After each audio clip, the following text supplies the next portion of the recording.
Bonsoir à tous, ravi de vous retrouver en cette fin de semaine sur Monaco Info. Au sommaire de votre JT, c'est demain que débute la semaine européenne de réduction des déchets. Notre édition sera d'ailleurs en partie consacrée à cet événement. Pour la deuxième année consécutive, la principauté se mobilise. Nous parlerons dans un premier temps de tri et des initiatives mises en place à Monaco avec Céline Varegno, responsable du pôle prévention et recyclage des déchets à la Société monégasque d'assainissement. Peut-on faire des investissements au service de la planète? Une question qui peut surprendre et pourtant la réponse est oui. Jérémy Genin de Monaco Asset Management nous en dira plus. Dans ce journal également, un nouveau portrait de femme dans la sûreté publique et puis retour sur la générale de Carmen par l'Opéra de Monte-Carlo. Mais avant cela, vous avez été nombreux à suivre en direct la fête nationale monégasque hier sur notre antenne et nous vous en remercions. Bonsoir Frédéric Elion, ce 19 novembre s'est achevé par un concert au Grimaldi Forum. Oui, le prince Albert II, la princesse Charlène et plusieurs membres de la famille princière ont pu assister au concert Farinelli et son temps avec Cecilia Bartoli et le groupe Les Musiciens du Prince Monaco, un concert dédié à de grands airs d'opéra italien. Ces images également, Frédéric, tournées hier soir, les résidents monégasques ont tenu à témoigner de leur attachement au prince et à sa famille depuis chez eux à l'occasion de la fête nationale. Vous le savez, Émilie, les résidents étaient invités à pavoiser à l'occasion de la fête nationale. Et hier, à 20h, monégasques et résidents se sont rassemblés sur leur balcon pour applaudir ou chanter l'hymne monégasque, certains agitant fièrement le drapeau aux couleurs de la principauté. L'occasion pour eux, qui n'ont pas pu se rendre sur la place du palais cette année, de manifester leur attachement au prince souverain et à sa famille. Et certains ont même célébré la fête nationale en mer, à l'image du skipper Boris Herman. Engagé sur le Vendée Globe, le skipper de Sea Explorer Yacht Club de Monaco, qui vient tout juste de passer l'équateur, a eu une pensée toute particulière pour son port d'attache. Écoutez. Dear Highness, dear friends in Monaco, for today's Fête du Prince, I wish you great celebrations. Viva un Principo! Dage Monego! Boris Herman qui était au dernier pointage, 7e du Vendée Globe. Merci Frédéric. C'est demain, le 21 novembre, que débutera la semaine européenne de la réduction des déchets. Pour la deuxième année consécutive, la principauté se mobilise. Le thème retenu est celui des déchets invisibles. Un accent sera donc mis sur les fameux 3 R que les acteurs dans ce domaine connaissent bien. Réduire, réutiliser, recycler. Bonsoir Céline Varegno. Bonsoir Émilie Rousseau. La principauté est-elle un pays modèle en matière de gestion de ces déchets ? Je dirais que la principauté est plutôt un bon élève en matière de gestion des déchets puisque en fait il y a un système qui combine la valorisation énergétique pour les ordures ménagères, donc tous les déchets qui ne sont pas renouvelables, et la valorisation matière, donc ça c'est pour les déchets recyclables et du coup qui vont être emmenés vers des filières de recyclage. Donc en fait il y a à la fois des ordures ménagères qui vont être utilisées pour produire de l'énergie, donc notamment dans le quartier de Fontvieille, et les emballages recyclables qui vont servir à fabriquer de nouveaux produits. Et quelles sont les initiatives mises en place concrètement à Monaco ? Concrètement, à Monaco, il y a tout ce qui est mis en place pour favoriser le tri des déchets, que ce soit auprès des usagers, des particuliers, comme auprès du milieu économique, donc aussi les cafés, hôtels, restaurants. Et après, il y a aussi tout un ensemble d'initiatives qui sont menées par différents acteurs. Donc je pense à la direction de l'environnement qui a mis en place pas mal d'actions et notamment qui va piloter cette semaine européenne de la réduction des déchets. Il y a aussi la mairie qui œuvre pour la lutte contre le gaspillage alimentaire, qui organise des collectes de jouets, de vêtements. La mission pour la transition énergétique, évidemment, qui réalise des animations justement sur les différentes thématiques auprès des signataires du pacte national pour la transition énergétique. Et puis la direction de l'aménagement urbain qui a confié la mission à la SMA de mettre en place justement, de développer ce tri et maintenant de dynamiser aussi la question de la réduction à la source auprès des utilisateurs et des usagers. Et concernant les particuliers et le tri plus précisément, depuis un an, vous avez simplifié les consignes de tri avec la disparition du bac bleu, par exemple, celui réservé au papier. En fait, les déchets recyclables, donc ceux qui vont maintenant dans le bac jaune, donc papier, emballage, carton, plastique, sont envoyés vers le centre de tri qui se trouve à Cannes et qui est équipé d'une infrastructure automatisée qui va permettre en fait de séparer de façon automatique les différentes matières. Et donc pour simplifier le geste de tri et pour faciliter justement le geste de tri de l'usager, le bac bleu a été supprimé et il y a des nouveaux emballages qui peuvent rentrer aussi dans le bac jaune. Il y a de nouvelles pistes de réflexion, de nouvelles technologies à l'étude pour poursuivre cette lancée d'une gestion des déchets toujours plus effective? La direction de l'aménagement urbain a confié la mission à la SMA de développer tout un système numérique qui va permettre d'optimiser la collecte des déchets. Donc tous les bacs sont pucés et les camions vont permettre de mesurer en fait le poids des poubelles pour qu'on puisse nous derrière aller cibler les actions de sensibilisation à la fois sur le tri, mais aussi sur la réduction des déchets. Et puis les bennes de la SMA vont passer en électrique, donc ça va permettre de limiter les nuisances, que ce soit au niveau de la pollution sonore également, et aussi évidemment les émissions de CO2. Et puis il y a aussi des sondes qui sont mises dans les points d'apport volontaires, donc c'est là où les gens peuvent venir déposer leurs déchets recyclables, qui permettent de mesurer en fait le niveau de remplissage et donc d'optimiser la collecte de ces déchets. Vous parliez des actions de sensibilisation et cela commence dès le plus jeune âge. Qu'est-ce que vous faites en ce sens? La SMA et Isabelle Miguet intervient dans les écoles depuis plus de 10 ans pour sensibiliser les enfants. Donc on fait des grandes sections et l'école primaire, mais aussi même au collège maintenant, pour essayer de faire ancrer les bons gestes et une bonne gestion des déchets auprès des enfants qui évidemment vont aller à la maison prêcher la bonne parole et expliquer à leurs parents comment ça fonctionne. Et puis surtout les inciter à réduire à la source les déchets, puisque c'est l'objet de cette semaine européenne de la réduction des déchets. C'est vraiment de favoriser toutes les actions de réduction et de réutilisation avant même de penser au recyclage. Merci beaucoup Céline Varigneux d'avoir été avec nous aujourd'hui pour faire le point et nous donner quelques pistes de réflexion pour réduire nos déchets. Merci à vous. On reste dans le domaine de cette semaine européenne avec vous, Frédéric Elion. Vous avez plus de détails à nous communiquer concernant le programme de cet événement en principauté.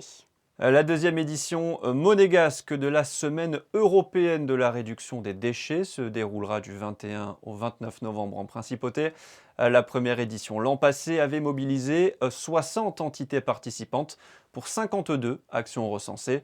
Cette année, l'édition 2020 sera un petit peu particulière avec de nombreuses actions menées en virtuel. Le thème, les déchets invisibles, ceux qui sont générés pour concevoir, produire, emballer et acheminer les produits en magasin par exemple, donc invisibles pour le consommateur. Des actions à découvrir sur la page Facebook CERD Monaco. Et la mairie organise d'ailleurs une opération dans le cadre de cette semaine. Oui, Monaco s'engage contre le gaspillage de livres pour enfants. La mairie organise une collecte en collaboration avec l'association MC2D les mardis 24 et jeudi 26 novembre de 9h à 13h au marché de la Condamine, ainsi que le mercredi 25 novembre de 11h à 15h au Stars & Bars. Vous pouvez amener des livres d'images pour les tout-petits, des livres d'histoire et de contes, ou des livres de poche pour les jeunes enfants et les adolescents, des livres en très bon état et en français. Ils seront distribués aux enfants de la vallée de la Roya, à l'association Children Education and Protection et à l'école Charles Imbert de Sainte-Agnès. Merci Frédéric, vous venez de l'entendre, l'accent est mis cette année sur les déchets invisibles. Pouvons-nous protéger l'environnement autrement qu'en adoptant des gestes éco-citoyens? Est-il possible par exemple de faire des bénéfices tout en préservant notre planète? Existe-t-il des investissements durables? Ce sont des questions que nous avons voulu aborder avec notre deuxième invité, le directeur des investissements chez Monaco Asset Management, Jérémy Genin. Il a été interrogé par Fabien Bonilla. Jérémy Genin, bonsoir. Bonsoir. Nous vous avions découvert dans le cadre des rencontres de la transition énergétique avec la presse. Nous voulions développer cela davantage avec vous. Pouvez-vous en quelques mots déjà vous présenter? Qu'est-ce que Monaco Asset Management? Je suis le directeur de recherche et d'investissement chez Monaco Asset Management, qui est la société de gestion indépendante la plus grande de Monaco en termes de capitaux sous gestion, avec à peu près 3 milliards d'euros sous gestion. C'est une société qui existe depuis plus de 20 ans Ouais. et qui est spécialisée dans tout type d'investissement et donc les investissements durables. Justement, vous êtes une société de gestion de fortune et vous proposez donc, entre autres, ces développements durables, c'est ça? Qu'est-ce que c'est comme type d'investissement? Nous avons fait beaucoup d'études préliminaires sur ce que ça voulait dire d'investir de façon durable. Et nous avons, de par cette analyse, lancé différents types d'investissements. Alors, un investissement durable, ça veut dire que ça prend quelques critères en compte, principalement environnementaux, sociaux et de gouvernance. C'est-à-dire que votre portefeuille ou vos investissements peuvent faire du bien à la planète. Alors, il y a différents types d'investissements durables. Il y a des investissements qu'on dit à exclusion, c'est-à-dire que vous choisissez de façon totalement consciente d'exclure un certain nombre de domaines. Souvent, c'est le domaine pétrolier, le domaine du jeu et autres qui peuvent être néfastes à la société. Mais vous pouvez aussi voir le décor de l'autre côté et dire je vais chercher des investissements qui font du bien à la planète spécifiquement. Et donc, dans les 2 dernières années, nous avons cherché à développer un programme dans ce domaine-là, chercher des sociétés et des investissements qui font du bien et qui vont chercher des solutions. Alors, quels sont les types d'exemples de développement durable comme ça, de placements que vous pouvez faire? Il y a tout type de placements qui existent, suivant les volontés des investisseurs. Alors souvent, ça dépend de la durée d'investissement que l'on recherche, du type de risque, de la liquidité de l'investissement que nous recherchons. Mais ça va tout simplement d'un panier d'actions qui sont à vocation pour lutter contre le réchauffement climatique ou des sociétés qui ont cette vocation-là. Ça peut aller sur du financement de dettes privées envers des projets, par exemple en Europe, sur des fermes de panneaux solaires ou même dans les pays en voie de développement. On a vu pas mal de sociétés se développer dans ces pays-là, tout en passant par le private equity, qui sont des investissements beaucoup plus illiquides et à long terme. Mais on fait de la recherche sur ces investissements-là. Et par exemple, on a trouvé une société aux États-Unis, pour être plus concret, qui a une technologie assez innovante de teinture de vitre. Et la teinture de vitre, de nos jours, est très importante pour l'économie d'énergie dans les nouveaux bâtiments. On peut gagner de l'argent avec le développement durable? Alors, C'est une tout à question fait. naïve, mais... Vous avez tout à fait raison et c'est important d'en discuter parce que pendant très longtemps et presque jusqu'à ce jour, il y a cette perception que d'investir durablement, c'est chercher une sous-performance. On ne peut pas faire du bien tout en performant bien. Et en fait, on voit avec le développement du domaine ces 5-7 dernières années que ce n'est plus le cas. Il y a tellement de capitaux globaux qui se concentrent dans ce domaine que de nos jours, il n'y a pas de sacrifice de performance en investissant de façon durable. Et ce sont des placements à risque, ce type de placement, ou pas du tout? Ou pas plus que les autres? Alors, pas plus que les autres, ça dépend vraiment de la construction de votre portefeuille. Et c'est là où, en fait, le plus dur du travail c'est de construire un portefeuille de façon très équilibrée et durable dans le temps. Mais il y a tout type de risques, au moins risqué au plus risqué. Et parmi vos types de clients, beaucoup investissent dans le développement durable ou pas? Est-ce que c'est encore anecdotique ou ça prend de l'importance? Non, ça prend beaucoup d'importance. Alors on part d'abord sur beaucoup de prises de conscience avec ce qu'on a eu avec la crise sanitaire que nous avons vécue. Donc il y a énormément de prises de conscience, il y a beaucoup de discussions qui se créent. Nous avons un programme d'investissement 100% ESG, donc ça veut dire que votre portefeuille est 100% investi dans des véhicules d'investissement durable. Et cette stratégie-là a vu une croissance très très forte sur les 2 dernières années. Comment voyez-vous l'avenir dans ce type de placement?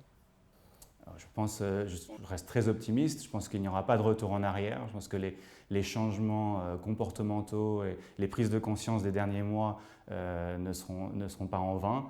Et au contraire, je pense que c'est un domaine qui va énormément se développer. Je pense que parce que au fur et à mesure, on se rendra compte que c'est notre responsabilité à chacun dans la vie quotidienne, autant dans la vie quotidienne que dans nos placements financiers, de faire avancer le monde et faire en sorte que les problèmes dont nous faisons face soient, j'espère, résolus.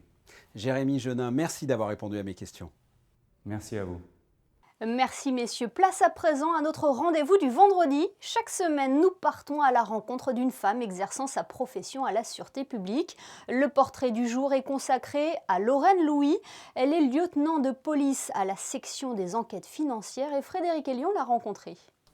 En 2014, Lorraine Louis passe le concours de lieutenant de police à Monaco. Après une formation de 2 ans à l'école de police, elle intègre la division de police judiciaire au sein d'un groupe d'enquête de voie publique. Puis il y a 2 ans, elle est choisie pour intégrer la section des enquêtes financières. Une section composée de 10 officiers de police, dont 4 femmes, qui traitent de toutes les infractions relatives à la délinquance économique et financière. Ça traite vraiment un large panel d'infractions. Nous avons par exemple des escroqueries, des abus de confiance, du blanchiment ou encore des infractions plus spécifiques au droit des sociétés, telles que les banqueroutes. Donc c'est une section qui est saisie de dossiers importants et complexes. Donc elle peut être saisie de 3 façons différentes. Donc c'est directement par exemple la victime qui vient nous voir pour déposer une plainte en nos locaux. Nous sommes saisis aussi par le parquet ou alors par les juges d'instruction. Donc nous travaillons en étroite collaboration avec les juges d'instruction, par le biais notamment de commissions rogatoires. Ces missions au quotidien sont multiples avec un double aspect, un travail de bureau avec de nombreux dossiers à traiter, des auditions à effectuer, des témoignages, l'exploitation de divers documents comme des comptes bancaires ou des bilans comptables, mais également des missions de terrain. Nous sortons régulièrement effectuer des perquisitions. Donc par exemple, nous fouillons des domiciles de particuliers, des sociétés ou des coffres bancaires dans des établissements bancaires. Nous ne sortons jamais seuls, donc on est toujours avec des collègues pour plus de sécurité. Et dans le cadre de nos missions de police générale, nous faisons également des filatures par exemple, des rondes de sécurisation de la principauté en fonction de l'actualité judiciaire. Et également, nous pouvons sécuriser des galas ou des événements.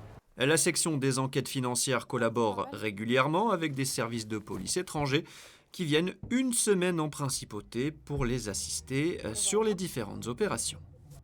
C'est l'un des opéras les plus joués au monde. Carmen de Georges Bizet est actuellement donné au Grimaldi Forum. 3 représentations sont programmées jusqu'à mardi prochain. José Sacré a assisté pour vous à la Générale. Voyez son reportage. L'amour est au fond de poème. Il n'a jamais connu de loi. Si tu ne m'aimes pas, je t'aime. Si je me prends garde à toi. Au Grimaldi Forum, c'est Carmen de Georges Bizet qui ouvre ce vendredi 20 novembre la saison de l'Opéra de Monte-Carlo. Carmen, sans doute avec la Traviata, l'opéra le plus connu, le plus joué dans le monde, n'a pas été donné à Monaco depuis 20 ans. Cette nouvelle production est signée Jean-Louis Grinda, le directeur de l'Opéra de Monte-Carlo. Mon regard sur Carmen n'est peut-être pas le regard le plus convenu. Finalement, pour moi, Carmen, c'est une jeune femme, une jeune fille, qui tombe amoureuse comme elle respire. Et elle en a le droit. Et elle sera la victime d'un homme jaloux qui pense que cette jeune femme lui appartient, alors qu'en fait, on n'appartient à personne. Et ce qu'on fait passer un peu vite pour un crime passionnel est quand même d'une violence tout à fait extrême. Cet homme, Don José, qui est un soldat, mais qui était devenu soldat parce qu'il avait été obligé de fuir son pays, son village, parce qu'il avait déjà tué quelqu'un lors d'une rixe, c'est quelqu'un d'hyper violent. Et je voudrais que l'on voit ça et que l'on sente ça en scène. Carmen est une victime. Pour moi, elle n'est en aucun cas une coupable.